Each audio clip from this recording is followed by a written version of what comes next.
Allora, siamo sempre con Maurizio Antonini, direttore CIA Padova, direttore anche CIA Veneto comunque, quindi quando parliamo di agricoltura parliamo di vari territori, vari ambiti, varie difficoltà, problema lavoro, manodopera che si diceva anche prima, deve essere, non dico specializzata, però insomma deve saperci mettere le mani, non è una cosa così semplice come può sembrare e oltretutto richiede anche una certa tempra fisica, quindi non è che chiunque può pensare di cimentarsi, la buona volontà fa molto, però voi avete bisogno, cioè il settore dell'agricoltura ha bisogno di persone presto, in tempi brevi, disponibili a lavorare, che diano anche un certo tipo di risultato. Con la Regione avete avuto dei rapporti relativamente a questo, visto che col governo non c'è stato? Con la Regione è stato fatto un progetto bellissimo, tra l'altro, mi sembra uno di pochi a livello nazionale.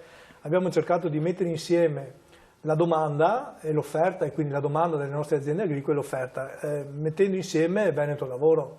Quindi chi ha intenzione... Che è l'agenzia regionale. Che mette insieme appunto domanda e offerta. Chi ha intenzione di lavorare in agricoltura va nel portale di Veneto Lavoro, sezione dell'agricoltura, e lì si mette a disposizione e poi sarà contattato dalle aziende agricole, prima da Veneto Lavoro per selezionarli e poi dalle aziende agricole per... questa è una cosa che andrebbe anche divulgata, insomma, perché con tante persone che... Noi l'abbiamo molto divulgata e siamo molto fieri invece anche dell'accordo che abbiamo fatto insieme con la Regione Veneto di questo protocollo. È stato un protocollo non sofferto, perché c'era proprio l'esigenza da parte delle aziende, da parte anche di molti cittadini di addentrarsi nelle attività agricole, e quindi su questo in maniera orgogliosa, insomma, pensiamo che aver fatto un'ottima cosa. Poi sapete, la questione è molto difficile, l'ha detto lei bene, lavorare in agricoltura non è semplice,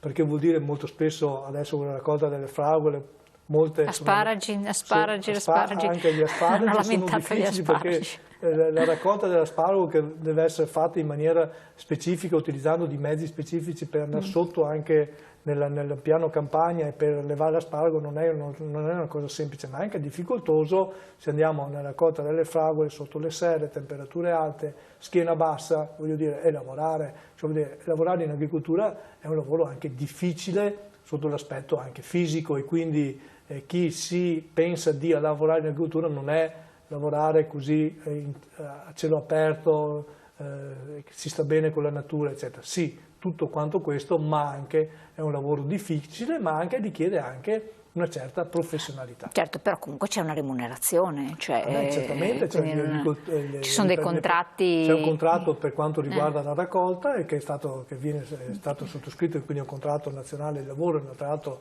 ogni provincia poi lo ha proprio sottoscritto a livello provinciale, quindi oltre a una remunerazione contrattuale stabilita, vi è anche la necessità dell'aspetto, diciamo, infortunistico e quant'altro. Quindi c'è una copertura totale, non è che vai a prendere, cioè, assolutamente, se uno ha bisogno di guadagnare, anzi, prima di andare a lavorare si deve fare una visita preventiva, se sei a posto fisicamente e quant'altro, e quindi voglio dire, tutto l'aspetto, diciamo, anche normativo, ma che mette in sicurezza sia l'azienda, ma soprattutto anche il lavoratore, che sa che deve andare a fare un lavoro difficile. Assolutamente, però magari per tanti giovani che si trovano senza occupazione, oppure quelle condizioni stabilite da Veneto Lavoro è che una persona sia stata licenziata, no? Cosa deve, cioè non deve essere senza lavoro, come funziona? Deve essere disoccupato. Sono circa 140.000 i disoccupati nel Veneto e 20.000 quelli. Perché il discorso della stagionalità, che non è stata, quello è il problema. Cioè, voglio dire, è un numero importantissimo, e poi su questo numero importantissimo sicuramente molti non si sono ancora comunque inseriti all'interno di Veneto Lavoro, e quindi danno la possibilità di inserire. Ecco, quindi per questo vi è la necessità anche della semplificazione e dell'utilizzo di voucher semplificati, perché questo è il punto di svolta. Se noi utilizziamo i voucher semplificati diamo risposte concrete alle aziende, ma soprattutto anche agli operai, alle persone, ai studenti, ai pensionati, disoccupati che vanno a lavorare in agricoltura. Ti può dare un po' di speranza, speriamo bene. La Regione non può niente da questo punto di vista, è una cosa nazionale. La Regione ci aiuta sicuramente nei propri tavoli e quant'altro, però poi è sempre a livello nazionale che deve essere... E torniamo lì dove c'è la complicazione, cose semplici. Sì, certo, poi andiamo in Parlamento in cui discutono di tante cose, probabilmente anche delle concretezze a volte sono un po' un qualcosa di diverso. Di difficile. Settori più in difficoltà, stavamo parlando un po', abbiamo visto il lattiero-caseario, ci sono altri ambiti che hanno particolari sofferenze? Insomma, abbiamo iniziato dall'inizio subito con 2 settori difficili, l'agriturismo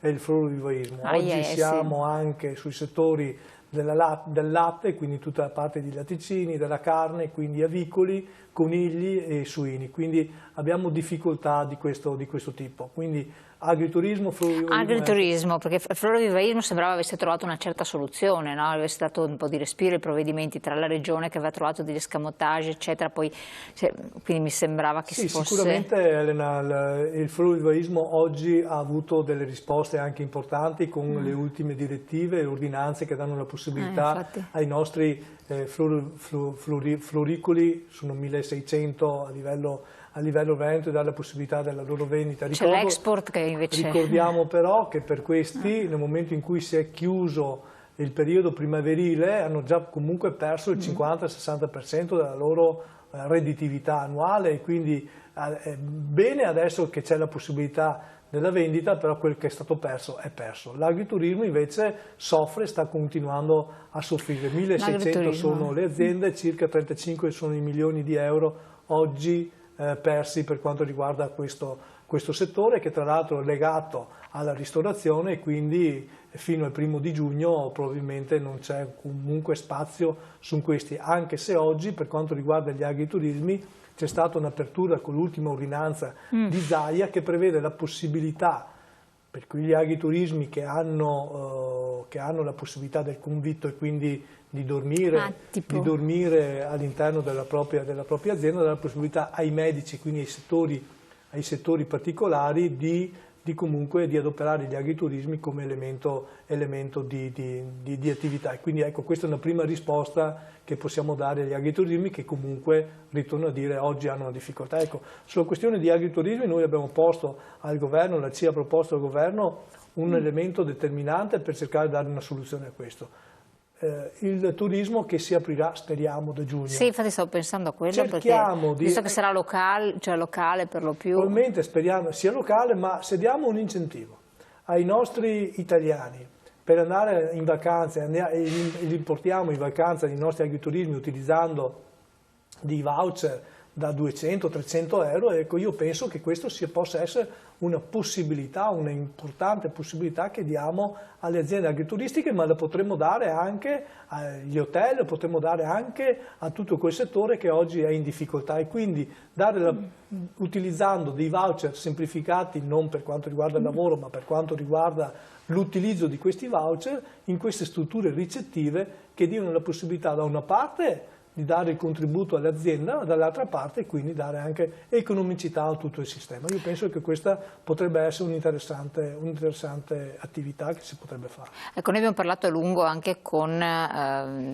responsabili di categoria, presidenti di categoria, settore turistico, alberghiero, di ricettività, e la vedono veramente nerissima, perché riuscire a strutturarsi per rispettare quella che poi è la procedura per poter accogliere in sicurezza le persone non è così semplice. Forse però per gli agriturismi che hanno una ricettività molto più controllata, molto più piccina, insomma più di famiglia, di coppie, non masse di persone, potrebbe essere più gestibile, quindi potrebbero essere coloro che magari, se attenti, non dico proceduralizzati perché è brutto dare le procedure, però di fatto con certe modalità potrebbero essere i primi ad avere questa opportunità, no? Sì, a me dispiace moltissimo per i bar, i ristoranti, gli hotel che hanno grosse difficoltà oggi nella ricezione. Allora, se parliamo con i bar e i ristoranti, l'unica possibilità che loro potrebbero avere è quella del plateatico, e quindi la possibilità dell'utilizzo del plateatico. Per gli agriturismi questo problema non c'è, perché l'agriturismo, essendo un'azienda agricola, non ha problemi del plateatico, ha problemi dell'esterno, e quindi la gestione, come dice lei, è sicuramente una gestione più semplice e gestibile per le aziende agrituristiche. Quindi la risposta è affermativa, sì, cioè le aziende agrituristiche oggi potrebbero avere questa marcia in più, avendo la possibilità dell'utilizzo dei luoghi esterni. Però anche le nostre aziende Dico nostre perché voglio dire, oggi siamo tutti in questa situazione di grande difficoltà, le nostre aziende, i bar, i ristoranti, bisogna dare delle risposte concrete anche a loro, soprattutto a loro, perché oggi la loro difficoltà... Non sanno cioè quando incominciano. La loro difficoltà è la difficoltà comunque del mondo agroalimentare, perché se oggi Horeca vuol dire sta per hotel, ristoranti e catering, è chiusa, ne soffre anche l'agroalimentare, cioè molto agroalimentare che vanno in queste strutture, non ha senso di essere. Non ci vanno e quindi è una difficoltà di tutto il sistema e quindi oggi quando si parla di questo si sta parlando del sistema complessivo e quindi anche su questo noi dobbiamo assolutamente intervenire come sistema Italia. Ecco, adesso però a livello regionale ci si può spostare di comune in comune anche per fare la spesa, anche per andare a prendere per asporto senza peraltro ordinazione eccetera.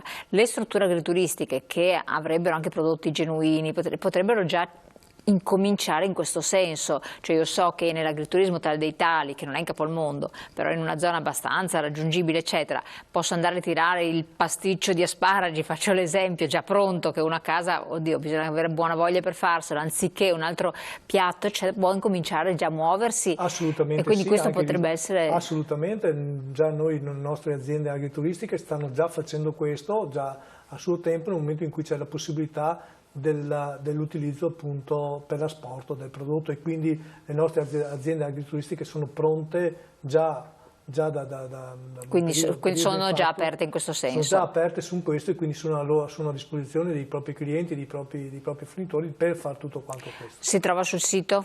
Assolutamente, tutte le nostre aziende agrituristiche sono nel nostro sito della CIA, ma potrebbero comunque andare nel sito anche della Regione Veneto e quindi trovare utilizzare tutte le proprie aziende agrituristiche, perché oggi quando si parla delle aziende agrituristiche non hanno colore, quindi tutte le nostre aziende agrituristiche, le 1600 aziende agrituristiche a livello regionale devono avere una risposta concreta su. Andiamo in pubblicità, poi parliamo anche di fattorie didattiche e parliamo anche di altre questioni che sono sempre importanti del settore dell'agricoltura. Tra poco.